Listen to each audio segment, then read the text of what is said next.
Hello, everybody. Hello, Sofa Squad. Hello, everyone. Thank you for being here, mods. Thank you for being here, squads. And thank you for being here, Kathy, Gossip, Rumor, and Innuendo, and Dr. Patrice Berry. Shh, the crowd goes wild. Shh. You know what's funny? When the intro was playing, I was like, what's wrong with the song? Why is it so slow? I'm so used to listening to you on 2X. I was like, this song is weird. It's a different song. I know. I did the same thing too. When I listen back to editing stuff like that, it's always fast. I'm like, wait, something's not right with this. We need a 1.25. Right. I can handle myself at 1.25, and that's where I should naturally speak appropriately. Like I'm just used to that. And anything else, I'm like, come on, spit it out. Let's go.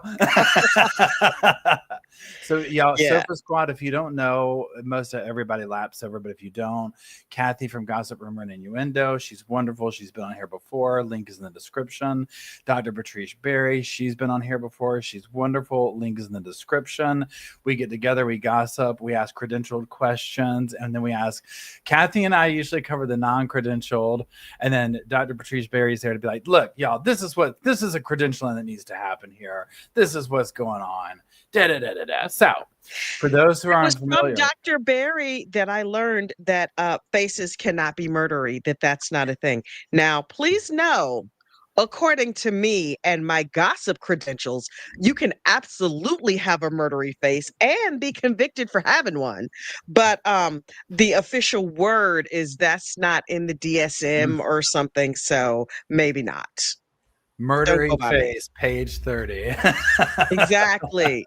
Appendix 3, footnote. Oh no, it's in there. I feel in my spirit like it's in there. So whatever. That's how Lori Cox got away for so long, is because the cops were like, oh, this pretty, like she was able to present well.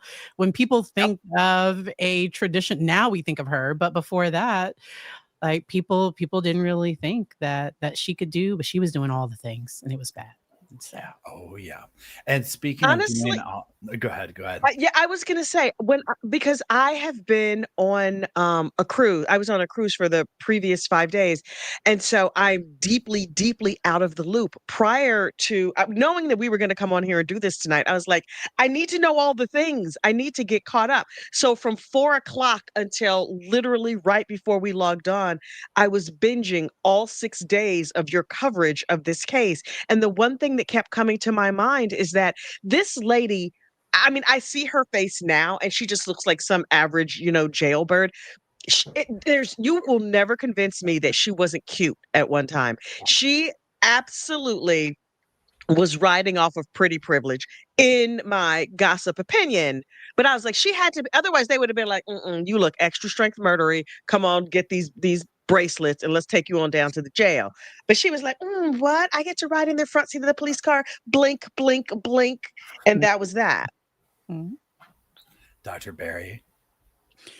No, I totally agree. I think that's why she got away. And I think she moved around a lot. I don't think she stayed in one location for very long. And so if she stayed in the same district and if the same police officers, if people kept dying and there kept being these fires around her, I think people might have noticed something. Or I hate it when domestic situations, when people are just like, that's between y'all, but they're doing crimes. And so people should be held accountable. If you, I think it was during the person saw her running away with after she was smelling gas or whatever on the trailer.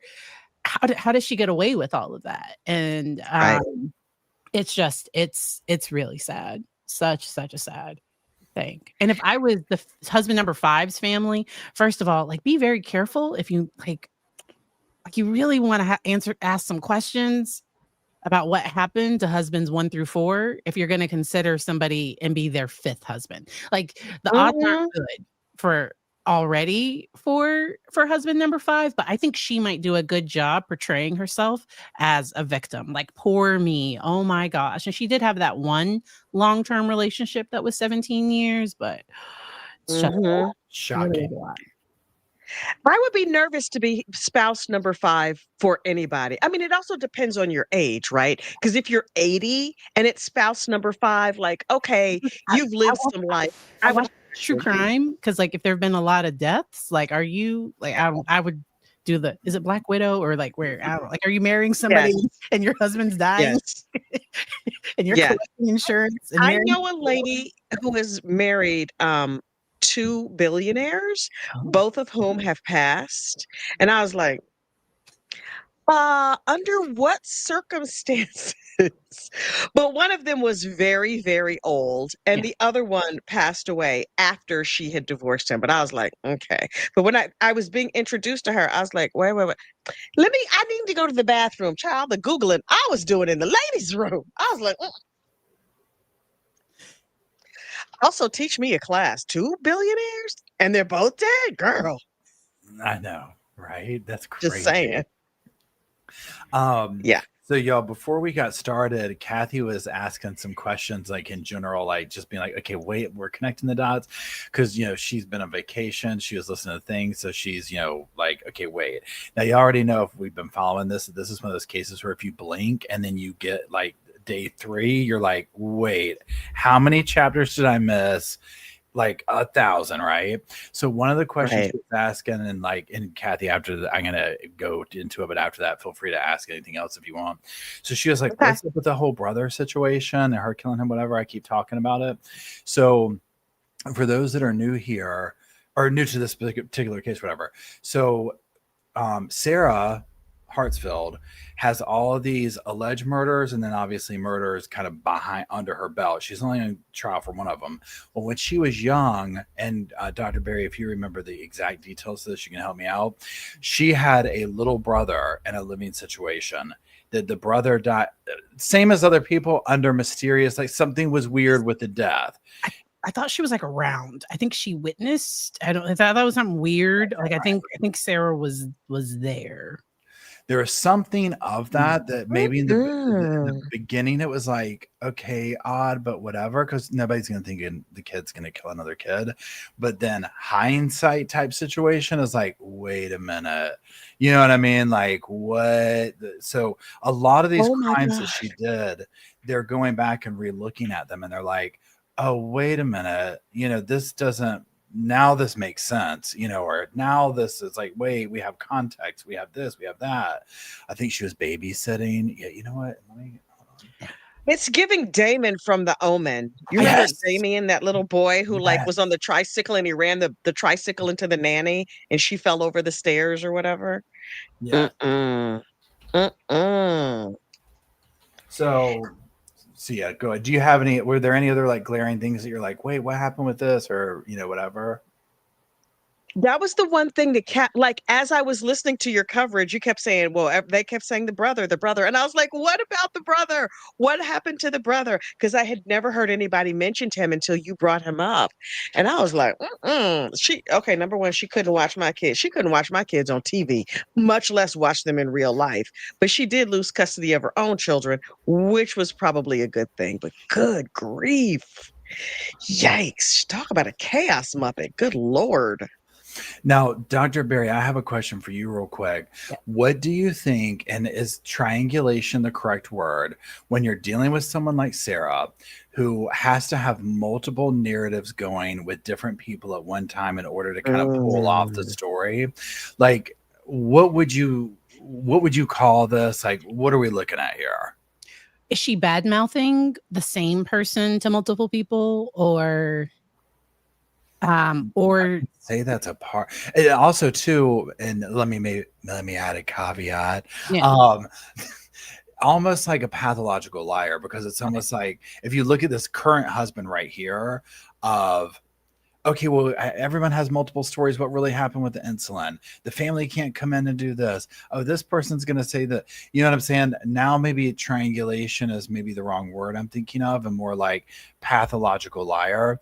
I guess, how do people like this pull these things off? Clearly we're here today, right? So it's like it caught up with her.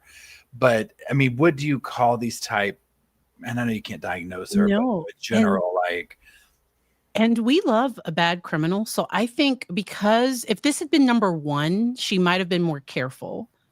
Like, Mhm. with this being like, there have been multiple fires, multiple deaths, people always believe her. I don't think she ever expected to be suspected in all of this, and I think as the Yeah. investigators heard more and more about her history, I think that's when she became a potential suspect, and they took a look at, "Wait a minute, could it have been?"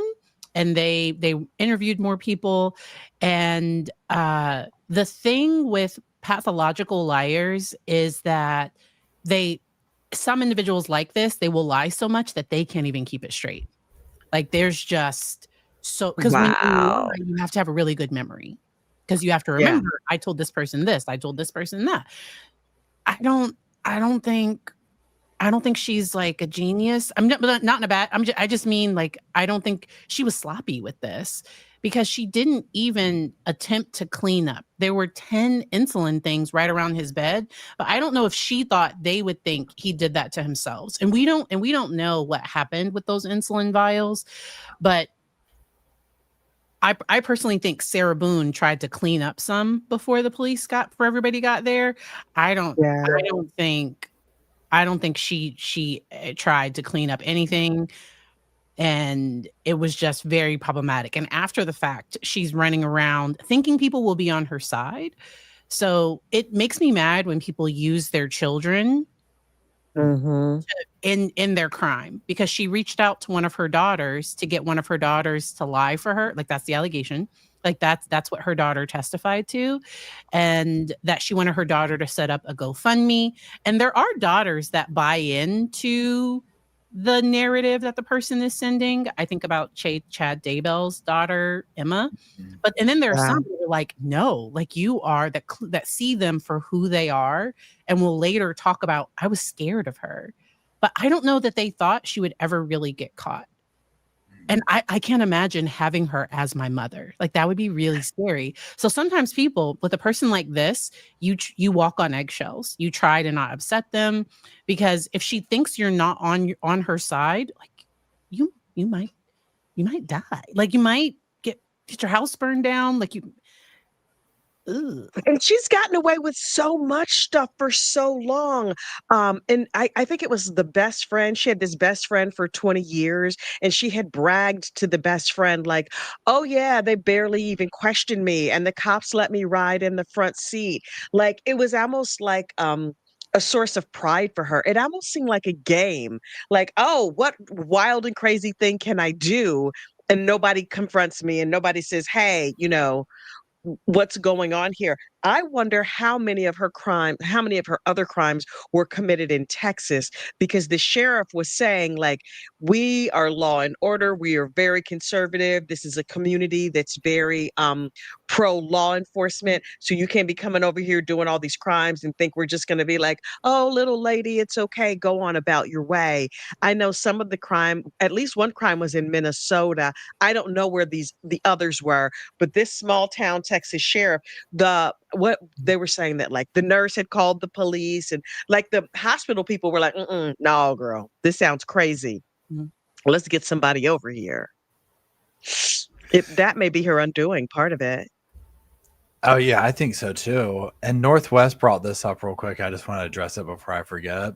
Northwest says, I was heartbroken for the son that was beaten so bad he was out of school. He thought it was normal. Mm. That was Mm. completely heartbroken. It was such a glimpse into like the mindset of, when this kind of stuff goes on in a household. Because the son was basically like, yeah, I went to school and was bragging about getting to be home from school. And my friend was like, basically like, when he told him why, he's like, that's abuse. Like, that's not normal. But you could tell by the son's reaction how he told it to him that was normal, and it was like, hey, I got out of school for it, this is pretty cool, and he didn't even know anything was wrong with it, and it was like, wow, that is so Right. sad. Yeah, like, can you imagine? But then speaking to, Dr. Berry, you mentioned like people are scared of them, this, that, and the other. I mean, this is, if you already know that this is going on and that's your level of normal. And so if you're growing up like with a parent who's threatening people, burning houses down, you're here, trying to kill this person, that person, it's almost like you're not even viewing it probably as, oh, that's illegal. It's like, well, this is just normal. If I step out of line, if I go against this, well, then I get into that otherism of I'm the one who's going to get whatever, beaten, gasoline or whatever. Um, Yes, Yeah. she and I'm surprised she never did anything with the children, like harming them in the way of like killing Uh, or things of this nature. Now, obviously, the she did do stuff or whatever, but I felt like it would just be a matter of time because it was almost like what it seems like to me is everyone around her something was going to give because everybody knew what was going on and she yeah. was holding people Hmm. in with like fear or they just didn't know or whatever, and it was eventually going to pop off like something, and obviously it did. Yeah. So The level of chaos in that household, I can't even imagine. But I'm reminded that, like, when I was a kid, I mean, my house was crazy in a different sort of way. Like, it wasn't like this kind of crazy. It was like regular dysfunction. And after I sort of grew up and went out into the world, there were things that I thought were socially acceptable that people were like, wait, what? No, you can't talk to people like that, or you can't behave in this way or that way. And it was sort of society, I guess, like the larger community that was like, no, we don't, that's not how we roll. We don't tolerate this thing or that thing. And because I wanted to be like, I wanted to keep my friends and I wanted to stay part of like my new sort of found family, I had to adjust my behavior because I was like, you get mad at somebody, you smack them. Like that's not a thing. And my friends were like, no, girl, you can't be smacking people. I was like, nobody told me. I didn't know. yeah, yeah. I think yeah, it's like that's yeah. But for me, my biggest thing was with one of those situations was leaving home and then coming back, like not even for that long. I had no idea, and even I can remember telling my mom this, and she was like, "You didn't know that my dad was an alcoholic." But when I left and then came home and was like, "Oh wait, that's not so people don't have to make a drink to go to the grocery store." Like I was like, "That's I thought everybody did that. Like you had to pack a cooler Yeah. to go 15 minutes down the road. Like that's abnormal." And it was the biggest shock. Like when you learn about what is not like what's considered abnormal outside of your home, it's like, Mhm. like, wait a minute. Like everything is broken now. Like, huh? What? Yeah, it's And, crazy. I love to tell the story that how I became a therapist is because so my family is real like sarcasm, so like they use a lot of sarcasm, a lot of dark humor and jokes. Well, my mom, her joke, like if you didn't know her, if you didn't know our family, you would be very concerned. And so what she would do is she would tell me, she was like, I'll kill you and make another one just like you. And it was like, and so a friend heard that and reported it to the school social worker, which was appropriate. Like it was like, hey, if you Right, have a right. concern, say something. Because then I go into the school social worker's office and she's like, "Does your dad ever touch you?" And I was like, "What?" I was like, "What?" So my mom's name is Johnny, and like so I'm in Germany at the time. My father is in the country of Turkey. My mom is in the United States. Like I like this counselor was so bad at her job. I was like, because up until then I wanted to be an accountant. I was like, I think I want to work with kids that aren't in a good space. Because I was like, if I wasn't safe, I wouldn't have told that woman a single thing. Like, Yeah. you know I mean, nothing about listen, the school, thank God my kids are in a good school district. I got a call early me. one morning from like I forget the name of it, but I said to my husband, they've scrambled the jets because I talk true crime Mhm. and I work in post-death services. There's sort of like a lot of dark humor around my house, which is sort of understood inside the family. But my son put something on social media that was like, I don't remember exactly what it said, but it was along the lines of like telling a joke at a funeral, or it's okay to tell jokes at a funeral or something like that. And then he fell asleep. And his friends saw it and they thought it was like a self-harm kind of Yeah. message. Like it's okay to joke at my funeral, something like that. And the kids showed their parents. The parents called the school. The school called me the next morning. It happened overnight. They called me early that morning and I had appointments and I'm running here and I'm running there. And they're like, your child can't come back to school. Like we've assembled this team. I forget what it was called, like this emergency meeting of this team. And they were like, do you have health insurance? And I was like, what? What? Why are you asking me these crazy questions? And they were like, your child has to see this therapist today before he's allowed back in school because they thought he was at risk for self-harm. And I had all these other appointments. So I was like running here, running there. I had to take him to see this therapist. She had to write a report. And then we had to both go in and sit down with this panel of, it was like eight. professionals. There were mental health professionals. There was a school social worker. There was all these people. And I was like, how do I tell these people this was my fault? Because I'm like, Sorry. hi. See what happened was My bad. I was so embarrassed. And my child was just like, I mean, what are we? Not everybody tells jokes about funerals or whatever, but these kids had no idea. And thank God that system's in place for kids who really need it. Yeah. Yeah. Yeah. But Lord, was I embarrassed. Oh, I can imagine. That's a good story. I mean, I can see how all the things lined up for that. You know what I'm saying? Like, Mhm. oh So my gosh. I think before this, I don't think any of her kids really turned on her. Do you know? I don't know that they ever provided this love Yeah. because I think it's part of it. 'Cause I think she's been held without bond. Like I think like she's incarcerated Yeah. and it's not looking good for her. Like it's not. It's really, really a lot of the evidence. It'll be interesting to see if she does try to get on the stand. And, Oh, I I hope they hope she does. audio. I really, really but it would not be good for her case at all. I was surprised at how much of the past stuff came into this trial, but, I do think that it's because they are there's probably gonna be some statement to the jury that, like, this is just going to her character, but, like, she hasn't been convicted of any of these things and that they have Right, to right. determine what's what, but Yeah, I was like 404B, prior bad acts. What is happening? I've watched enough court TV to know that this is all 404B evidence, yeah. that it shouldn't be brought in. And I don't know why or how it's being even like they were like the detective or whatever from Minnesota is like, oh yeah, we saw this and we've reopened the case. I'm like, this is terrible for her. But you just know she's the kind of personality that is like, I will get up and I will explain it, not realizing that her pretty privilege is long gone and whatever sort of benefit of the doubt. But the fact that she's nodding, shaking her head no, and wearing earrings and all this blingy jewelry in trial, like, girl, no, ma'am. No, ma'am. Niet, nine, nanka, It's the earrings for me. Um, I missed the earrings. So her earrings have been, like, really, like, dangly and nice or something? Oh, okay. They described it as blingy. Blingy. the bling. Now, let me ask y'all this real quick. So, are y'all cool if I start reading some of the updates from today and we stop and talk about them along the way? Please, please, 'Cause please tell us. okay, so I'm going to be looking at this screen over here. So, just FYI. And I'm going to be taking notes down here because I do need to make a video for the morning. I need to get my notes together. So please have at it. And what we'll do is after I read each section, so the way it's done is it's like 9:05, this witness. I'll read that section and I'll say, do y'all have, commentary or whatever? And then we'll go on. Okay. Okay, here we go. So this again is day 7, and we're going to say Dr. E. This is Joseph's endocrinologist. Is called back to the stance. They have already testified. Now this is via Zoom, and they explain how insulin works for the second time and what she believes happened to Joseph Hartsfield in his final hours. And she said that the insulin is administered through either a short or long acting pen.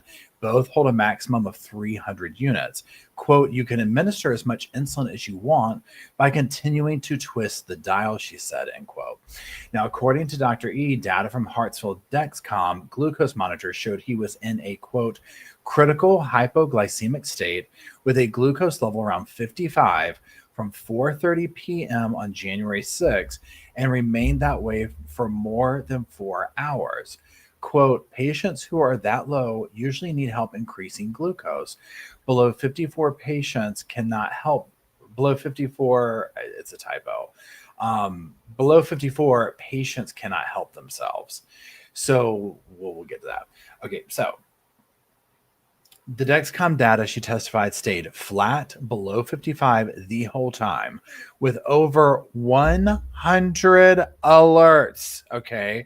Keep in mind that Sarah said that she's already said she heard the alerts, 100 of them. Okay. Sounding alarms that she said are meant to save patients from going into dangerous lows. Dr. E also testified that anything below 54 would cause unconsciousness. Quote, He was that low for 20 hours based on the data, she said, adding that the Wow. Dexcom would have sounded every 20 minutes. She told jurors that Hartsfield likely suffered brain damage from a diabetic coma caused by prolonged hypoglycemia. Before she was dismissed, she said plainly, below 54, scientifically speaking, he would be unconscious. Okay, so there's that Wow. section. So just a couple of reminders for everybody. Keep in mind that Sarah has admitted, like I said, that she heard the alarm. She's admitted to that, but thought he was looking at it like he was doing it himself. And she claims that she was, I'm on the sofa, I'm bad, da da da da da. So what the doctor is saying, and because the state has already said we cannot prove who gave him the thing, what was there's key elements that they cannot prove. It's just context. So this kind of evidence, to me at least from the sofa, is very important because you have a credentialed doctor saying these numbers here, and it wasn't like they just dipped beneath there. Thank you, Amy, I appreciate you. It wasn't like the numbers just dipped below for a minute. This is consecutive. He was not capable of helping himself. And if anybody's ever heard the alarm that she is talking about, we're not talking about some little gentle waking up on your phone thing, We're talking about this is life-saving, right? So if she's hearing Wow. this all these times talking about, well, I was on the sofa with my Misty 100s. I didn't want to get up and bother him. You know what I'm saying? Like, no. This man died a horrible, horrible death. Okay, that's all I have to say. Do y'all have anything on that And, one? and I think because he was concerned about his blood sugar going too low, because it's my understanding on the monitor, they can set it between like 72 and 50. Like there's a range, and he set it at the highest part of that Correct. of that range. And so I'm glad that information came in too.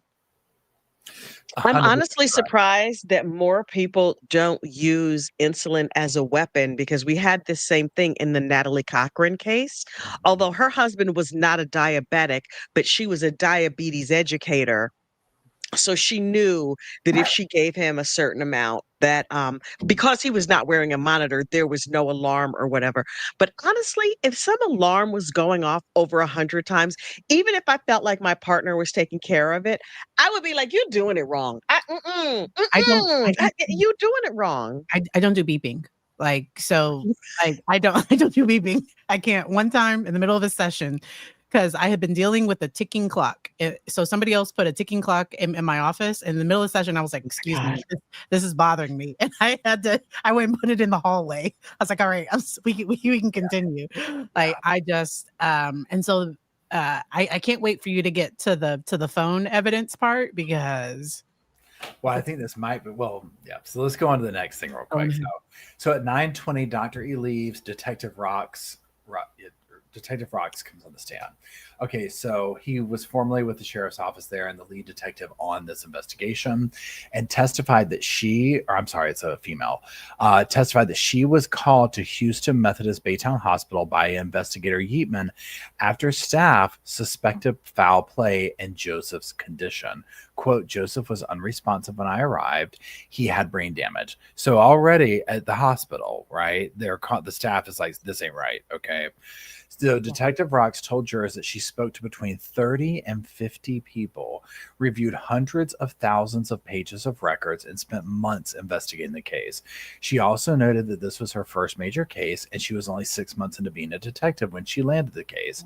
She said that Sarah's demeanor at the hospital was very matter-of-fact. She said that Sarah would appear to remember she needed to be sad, but it seemed staged. Detective Rocks said that Sarah, quote, didn't appear under the influence of narcotics, although she said she was on medication from a recent surgery. When Rocks searched the home, she said the house smelled, was disorganized, and there were 5 dogs and a cat. In the master bedroom, there was throw up on the bed. Sarah said that there was a white comforter that Joseph was covered up in, but there was no throw up on it. Interesting.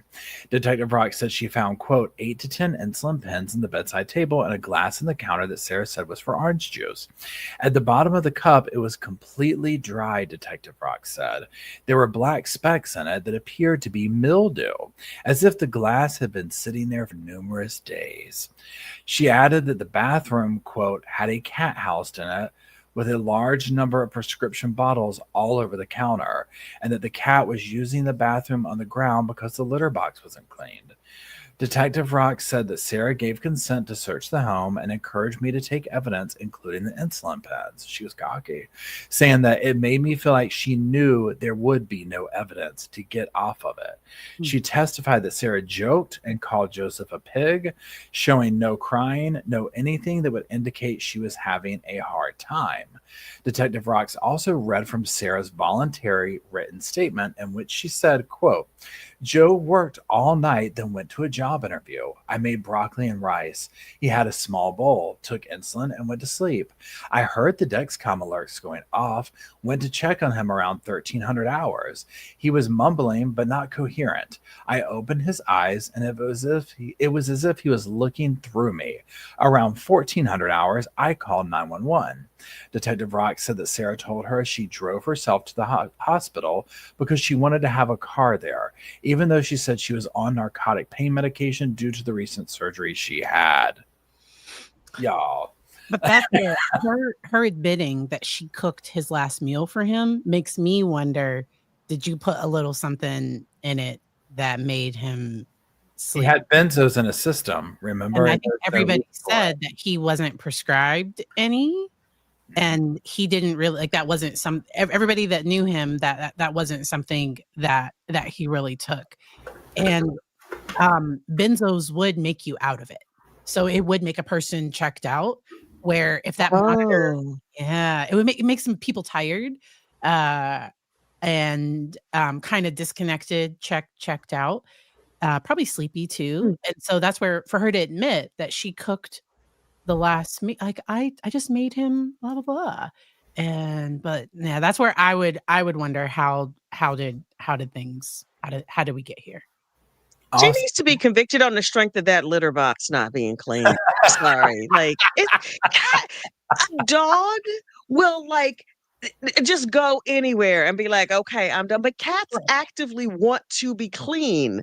Like, get a litter robot. I don't know. I can't. That's so nasty. I can't get over it. It's so nasty. You know that had to smell. oh, Like that's ugh. Ugh. just another. No, ma'am. Now, also of note, if you've been following it, remember the whole thing about her saying, I had a glass of orange juice that I kept filling up because I Mhm. thought he was getting up and going and drinking the orange juice. And now the detective's like, that thing it was dry as a bone, it had mildew in it. I don't think How any of that long happened. after how long after his death did this particular police officer go to the house? Because this officer was saying that they've only been on the job for 6 months, and they talked to 30 to 50 people. Like, I'm a little bit confused about the timeline. Did, like, he drop dead on Monday and they were at the house Monday night, or he dropped dead on Monday and they were at the house a month later? Like, I can't get a sense of it. Excellent question. I do not know. And I'm curious about that as well. If anybody Mm, knows, drop it in the comments. Um, okay. I'm going to go to the next thing if y'all are cool with it. Yeah. Yeah, yeah, yeah, yeah. Okay, so at 10 o'clock, the court went on break. And while they were on break, Detective Rocks or I'm sorry, the attorneys talked to the judge about Detective Rocks confiscating Sarah's phone. So then they go on break, they come back. So at 10:20, Detective Rocks remains on the stand. So this is where we're going to start getting into that phone tea. Okay. So Detective Rocks testified about what she found on Sarah's phone. Y'all know this is going to be good. Okay. In the hours leading up to her husband's hospitalization and death.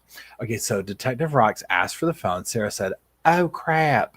So here's the question. Do I have to give you this without a warrant?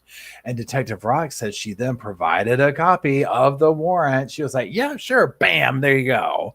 What you going to do now? So she gave the warrant, and Detective Rock said then she provided a copy of the search warrant. And Sarah said that she would have provided it anyway.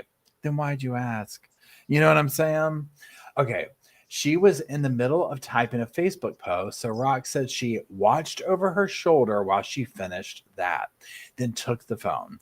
Detective Rock said she was concerned that things would be deleted from the phone, seeing that Sarah was, quote, scrolling up and down as if she was thinking about something. Detective Rock said she then downloaded the phone and looked at Sarah's activity through the morning of January 7th. Data from Apple Movement showed steps taken each hour, including times that Sarah said she was asleep. During the 1 p.m. to 2 p.m. hour, Sarah allegedly woke up and checked on Joseph and found him unresponsive, Detective Rock said. But per steps on the phone, the 1 to 2 p.m. hour is the only hour that Sarah didn't take any steps. Other hours showed movement between 9 and 124 steps. Detective Rocks also testified that Sarah's Safari search history had been deleted, but that embedded cookies showed activity. Searches included Bible verses, AirTag locks, relationship terms like gaslighting and misogynistic, and a snapped episode about a woman who committed murder and fled. Yeah, Uh-uh. that's all we needed was those 3 searches. I also heard on one of the news reports that she, while she was sitting there in court, like now that she's in trial, in addition to her dangling earring, she's also sitting there with a Bible. Girl, Of course. I bet it's burning you. Mm-mm. Agree. On January 7th, Sarah accessed multiple apps, including HEB, Facebook, USAA Banking, Indeed, Aramark Careers, KWTX.com, ZipRecruiter, and Force.com, while she claimed to be under narcotic medication. Detective Rock said that Sarah had images of Joseph on her phone from that morning, including several photos showing his chemical burns and videos of what appeared to be snoring. Detective Rocks also found messages appearing to be sent from Joseph's phone, including a screenshot of his new bank account information, his driver's license, and a photo of a legacy contact access key that was sent sometime in the 5 a.m. hour on January 7th. Almost Quote, like you knew somebody wasn't gonna like that's super suspicious. The 100%. whole legacy thing, making sure that she was the legacy contact for his Apple. Oh my god. Quote, I Say believe you're Sarah, plotting a murder without saying you're plotting a murder. Go ahead. yeah, exactly. Sarah created the Apple legacy contact and sent it to herself. This is what the detective believes, allowing her to access his phone after his death. 100% agree. Mhm. Joseph was admitted to the hospital hours later and died with a 911 call placed at 2 p.m. Detective Rock said she reviewed outgoing calls and texts in the morning, saying that Sarah was busy communicating with multiple contacts, including her children. She said that as Joseph was dying, Sarah appeared focused on his family in a negative light in her conversations. Let me kind of and okay, that's it. Does that So mean Okay, so his family being mad at her, or his family? What was his family in a negative light? So it said that she focused on the family in a negative light. That's all it really Oh, said. so I guess she was talking bad about. So she's talking bad about his family or something. Yeah, because remember, she wouldn't let them. She wouldn't let them get near. She was like already creating the defense walls of keep away, keep away, right. keep away. You know, And telling the people at the hospital, if they ask questions, don't answer their questions, don't give them any information, because one of the doctors on the stand was saying it was very uncomfortable to have information, but his family, his mother, whatever, was asking, but the wife was saying, like, don't tell them anything. Also, while it is very important to set up your legacy contacts, see also, I work in post-death services. It's important to have somebody designated who can get into all of your social media and do whatever you want done with it. Do you want to make it a memorial page? Do you want it shut down? What do you want to do? Everybody should set up their legacy contacts. Also, if your spouse is laying on the sofa very ill, that might not be the time to set up their legacy contacts, because it's going to look real super duper suspicious. Real suspicious. Like, he's looking sick. Instead of calling 911, let me just go here on Facebook and settings and see if I can't. Is this good across all Meta properties, or is this just Facebook? Like, girl, absolutely, yeah. And then not a good look. if you're in a difficult marriage, because it sounded like he was thinking about leaving her. Yeah. And if you're husband number 5 thinking about, I hate to be like, I just want to say, going ahead and get a medical directive, a legal medical directive, where that person is not the one that gets to pull your plug. Because it's my understanding Yes, she pulled it fast. she Like did. they might have been able, and I don't know because I think she let him sit there allegedly for a while, but um, you should consider someone else being able to make, Why? and there has to be, because your spouse is automatically gonna be that Yep. person. Yep. But also, one of the doctors on the stand said that while he was there sick and they were talking to her about things, she went ahead and was like, "Oh no, you got that DNR? Come on, give me that. Do not resuscitate. We're gonna do this right here, right now. Don't worry about us. We're not gonna waste no time. I already set up the legacy contacts on Facebook. Where do I sign? Yeah, no, do not revive his behind. No. Literally. And I hope nobody ever has to see their spouse or partner, loved one in a difficult situation like that. And I was able to Hi, have Ray. a conversation with a close family member, and we talked about, because they were still on a ventilator, but they were conscious and they were in a whole bunch of pain, and they asked for their family to not come in until the vent was out, because they didn't want their family to see them like that.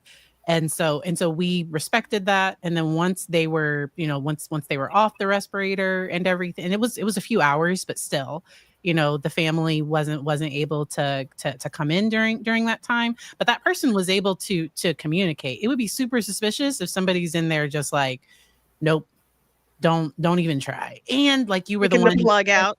you're the one researching gaslighting and other manipulation terms. Like, that's just super, super suspicious.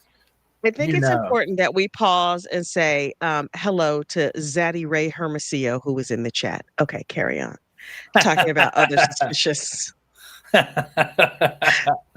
suspicious ne'er-do-wells. I saw it go by when he was like, "Hi, Kathy."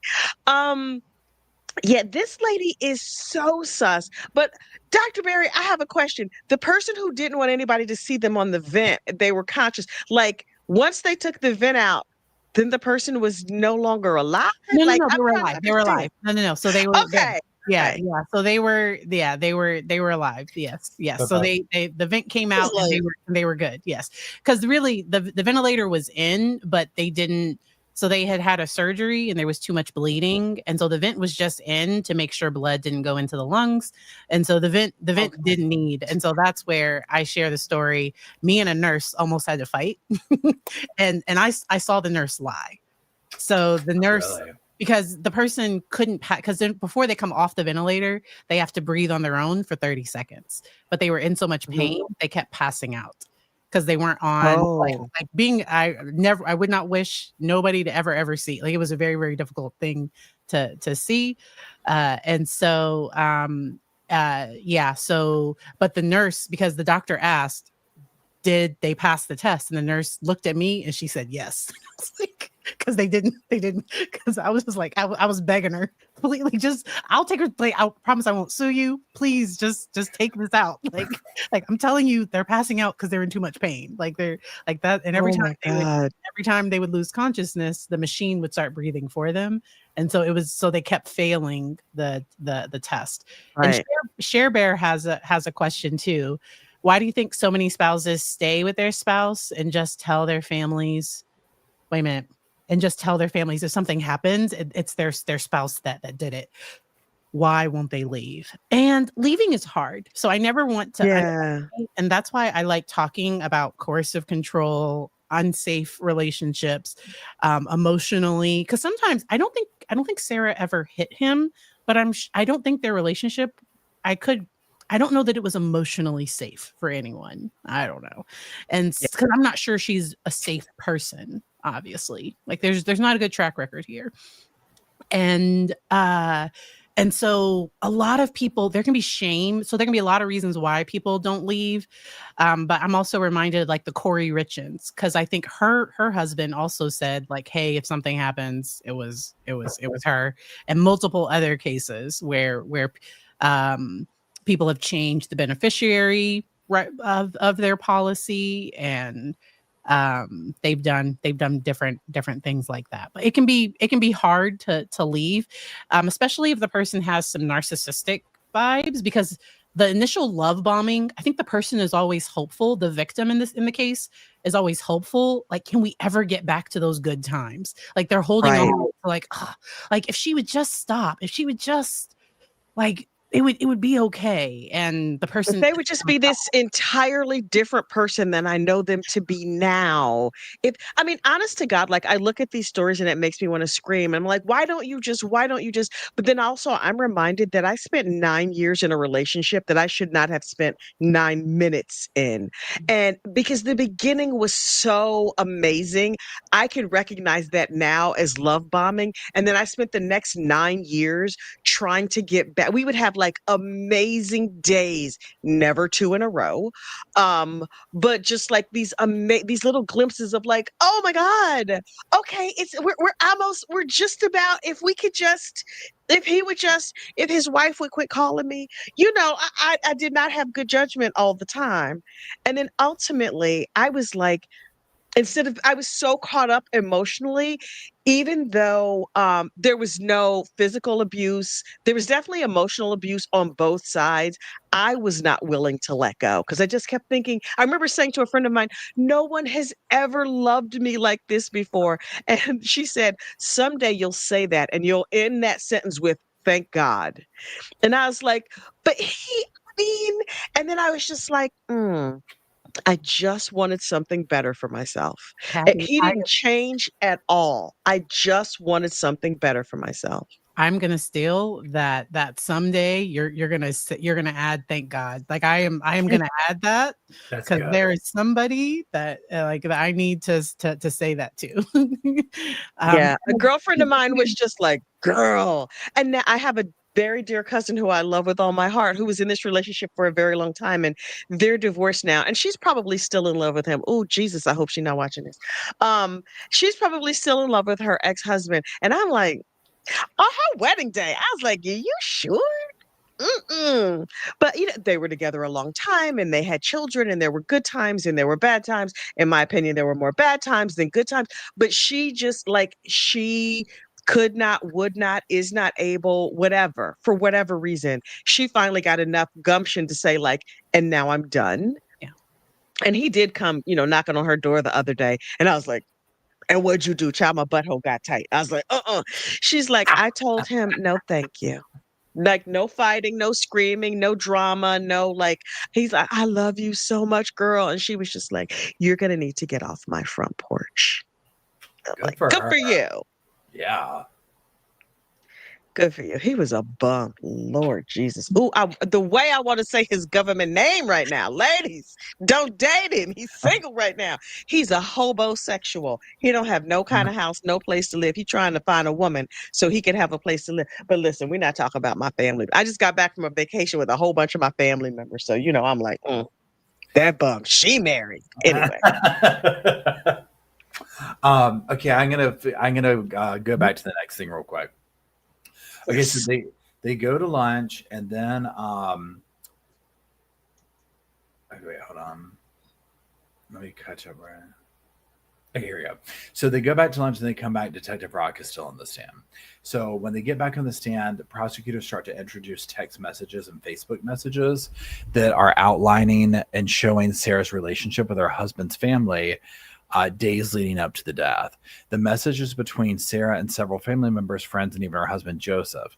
In the text, Sarah told relatives that no one could see Joseph without her present and accused his family of disrespecting their marriage.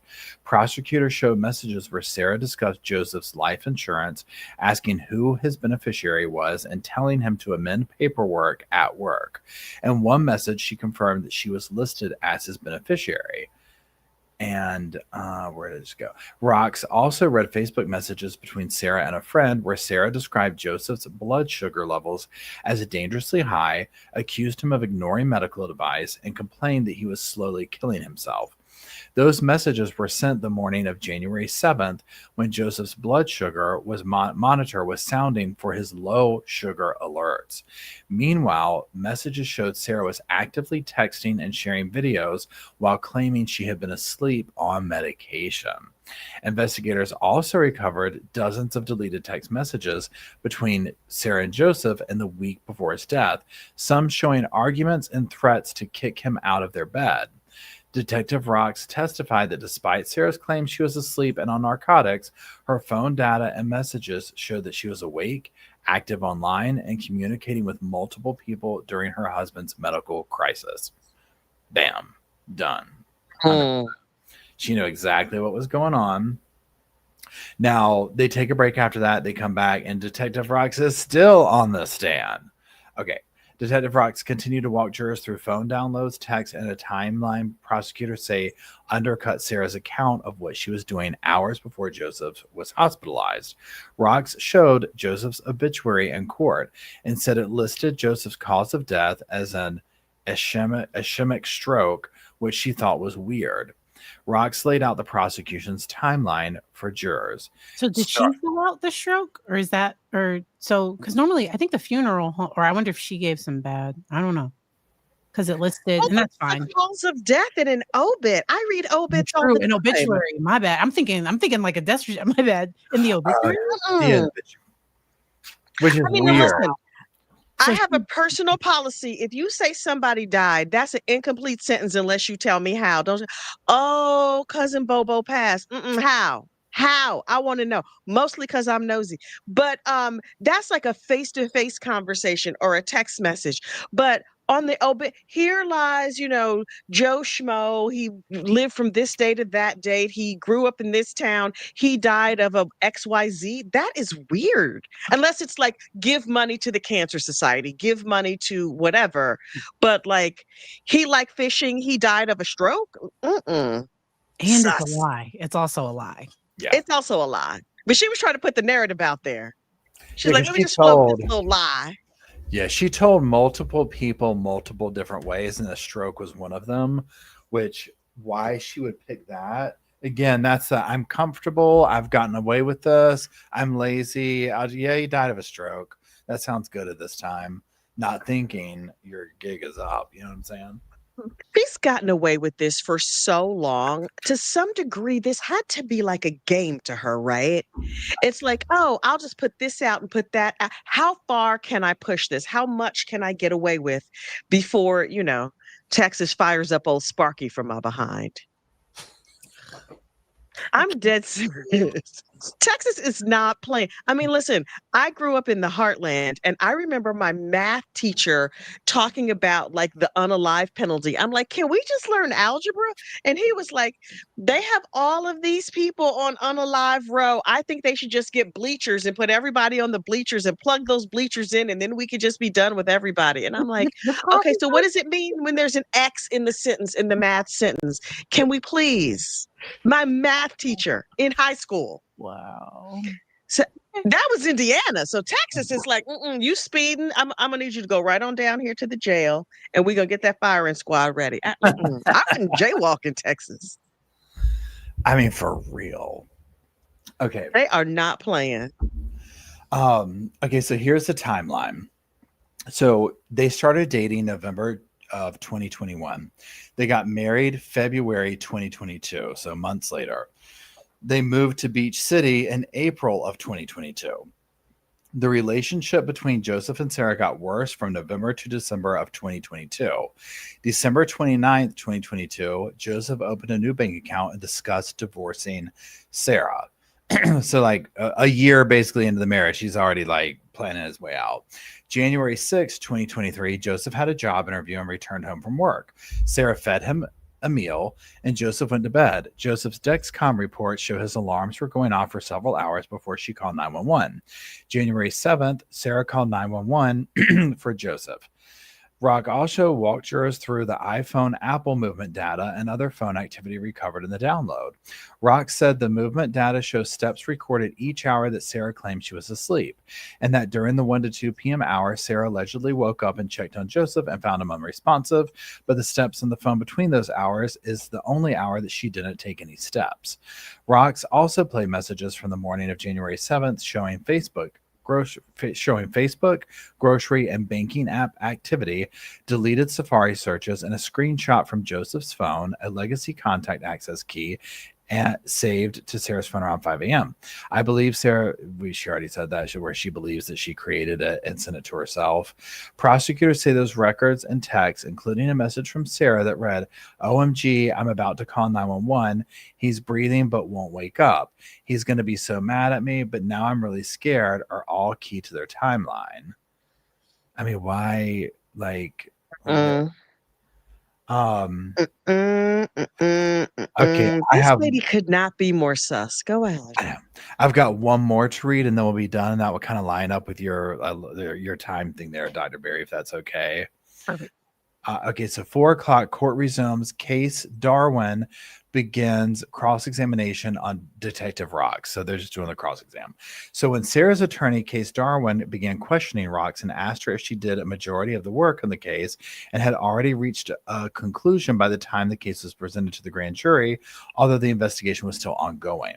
Rocks testified that when deputies first responded to the scene, Sarah consented to a search of her home and complied with the request to come unlock it since remotely wasn't working.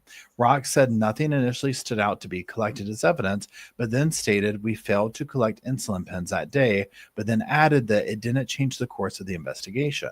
Rocks testified that although no video evidence shows Sarah injecting insulin into Joseph, a lot of evidence points to Sarah being the cause of Joseph's death.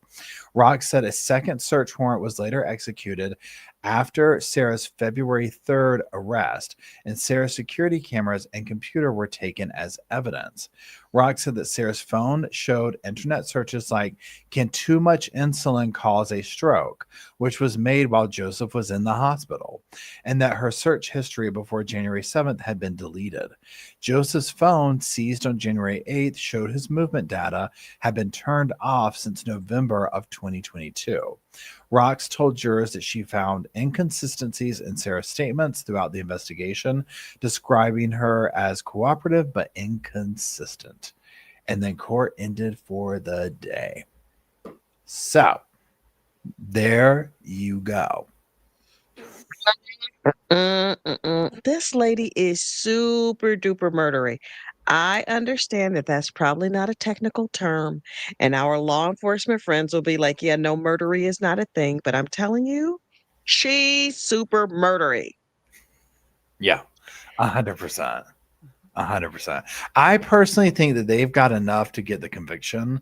And when this first started, I was like, how are they going to prove this? And how are they going to do this? But they've done an amazing case at getting all the information. Be like, hey, we can't prove this part right here, but all this other stuff, I mean, it's all right there. She was lining this up, turning his movements off a month before. She was lining everything up. But then she was also lazy and she was cocky. She was like, it was not a question if she would get away with it. She knew she was going to get away with it. She had before. It reminds me when the prosecutor is trying to explain circumstantial evidence, and I forget exactly how they explain it, but it's almost like if I wake up in the morning and my car is covered in snow, I didn't see the snowfall, but like, yeah, classic case. Yeah, like this, yeah. The powdered sugar. What was it? Sarah Catherine Dugan, or the powdered sugar evidence in the Donna Adelson trial. Like the donut is missing, and the powdered donuts are missing, and you have one kid with powdered sugar all over his face, but he's like, no, it wasn't me. There's powdered sugar all over this lady's everything. 100%. Yeah, I think that I think they're going to get the conviction. I personally think that the jury is probably looking at her like WTF, I mean, just pure evil, because there's so many other layers to it. There's not only the murders and stuff, but there's you didn't let the family into the room. You tried to burn your sister-in-laws, or whatever, your ex and his new wife's house down. Mhm. I mean, just it keeps going on and on. Live, because she had the unsuccessful, where I think one of her kids heard her tell the boyfriend or whatever to not come back if he didn't do the crime. He did come back, and but I think he called to warn her. I'm glad he had some but he did go to the house and knock on the door and got on the Ring cam. And he was never charged with that. I don't think. No, because he recanted. He later. Okay. the guy that she shot, David Bragg, I think his name was, the ex-boyfriend that she shot. His mother got up there and said, she looked at him in the casket and was like, "Why did you make me do this to you?"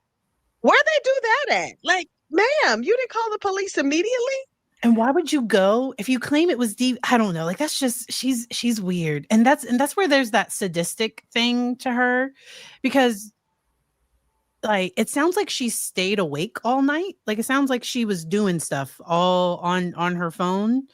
And this is just it's a ridiculously sad case. And so my heart, she's like Lori. I think she's like Lori Vallow in that she probably enjoyed it. I have theories. I have a theory that Lori Vallow loved doing the crimes that she did. Like, that just was her thing. Because I think she was doing God's work, or that's like how she tried to tell herself. That's the crazy she was telling herself, but I think she was just having a good time. And I feel like for this lady, it was just sort of Sarah Hartsfield, it was just sort of a game. She just was having a good time. Like, ooh, what can I do? Like, look, I spent a lot of time knitting socks. I'm actually sitting here trying to Kitchener the toe on a sock. That's a whole other conversation. But it's like, I will knit a sock, and then I knitted this exact same sock about 2 hours ago and took it all the way out and re-knitted it again because it needed 10 additional rows. I will knit a sock again and again and again until it's exactly like I want it. And it's enjoyable to me. Somebody else might be like, it doesn't fit, it's the wrong whatever, forget about it. But I like the little tedious details of the whole thing. I feel like that's how some of these people are as it relates to their crime. For me, it's socks. And yes, I know you can buy socks at the store. People keep telling me you could just buy socks at the store. I know, but this is my hobby. I think for these ladies or some of these people, this is their hobby, whether they say it was God or whatever their justification was. And am I right? So they are going to air the verdict, and are they airing closing? Or is it just the verdict, or is it closing statements? And yes. I can't wait. And I think personally that they're going to wrap this up much sooner. I think the state's going to wrap their case up this week. And so I'm guessing next week, because the defense, I just don't think the defense is going to put on a huge, situation. Who do you have left? Like, who would get up? Literally. Sarah. That's the thing. Sarah. Yeah, if she gets up there, I might drive to Texas over that, because it's going to be good. It is going to be good. Yeah. And I hope I hope they have a camera trained on her face for the verdict. I want to see the look on her. She's going to pull a Donna and be like, "Oh my God, no!" Full drama. The earrings dangling. She's gonna be flashing that big ring. They say she's wearing her wedding ring. Girl, come on now. I'm not. Come on. How often do you wear your wedding ring to your husband's murder trial? I can't. It's too much. She's like, "It's for his memory." Now, side note, everybody, the Brian Walsh trial has been postponed. Sadly, we saw this. Well, I figured, like, really? Yeah, he's getting a mental health competency evaluation. So he was attacked in prison like a week or two ago. Good. Yeah. I mean, that's very sad. He's having some trouble concentrating, and they had a Dr. Burke.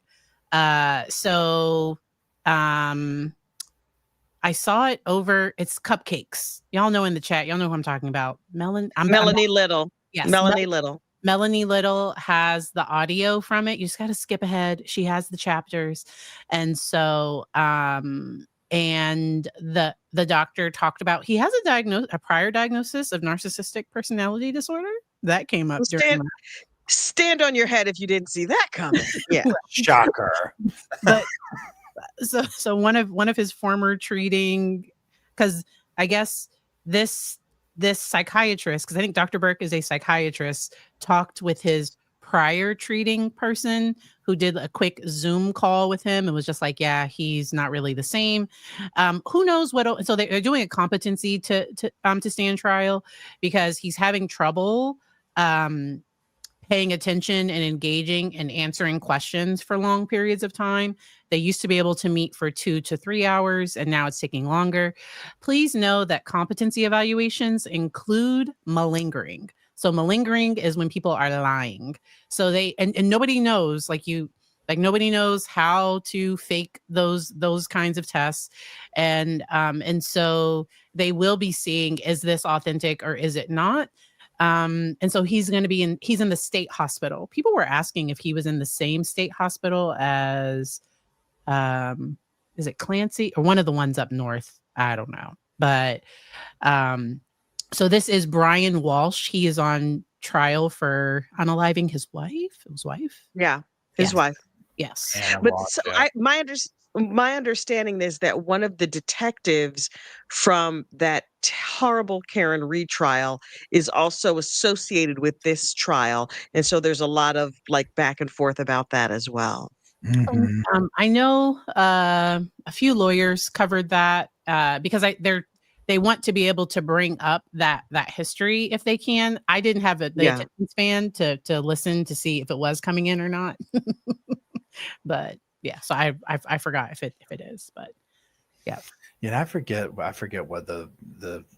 forget what they're doing with that part, but something took place with that recently of the Karen Reed connection and that. And Yeah. The same investigator was on both. Motions in limine, because I think the defense was trying. I don't know. Maybe it was the state. I don't know. Somebody was trying to keep stuff out or have stuff in. I don't know.